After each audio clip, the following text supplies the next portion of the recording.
दोस्तों सबसे पहले आप लोगों को बता दूं कि जो कल सारेगामा से खेसारी लाल यादव का तीसरा शॉर्ट सॉन्ग आ रहा है, उस सॉन्ग का प्रीमियम सेट हो चुका है।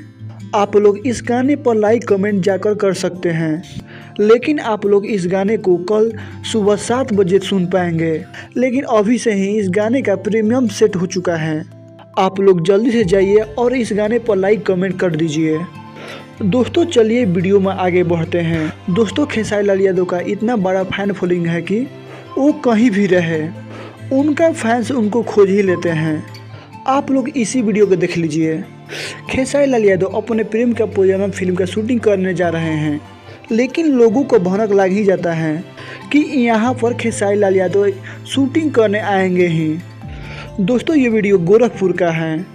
वहीं पर खेसारी लाल यादव का प्रेम का पूजा फिल्म का शूटिंग हो रहा है। वहीं से ये वीडियो निकल कर आया है जो आप सब अपने स्क्रीन पर देख रहे होंगे। तो दोस्तों यही कुछ अपडेट थी। चलिए मिलते हैं अगले वीडियो में। और अभी तक आप लोग मेरे चैनल को सब्सक्राइब नहीं किए हैं तो कर लीजिए, क्योंकि भोजपुरी जुड़ी हर खबर आप लोगों को सबसे पहले देता रहूँगा। चलिए मिलते हैं अगले वीडियो में, तब तक के लिए धन्यवाद।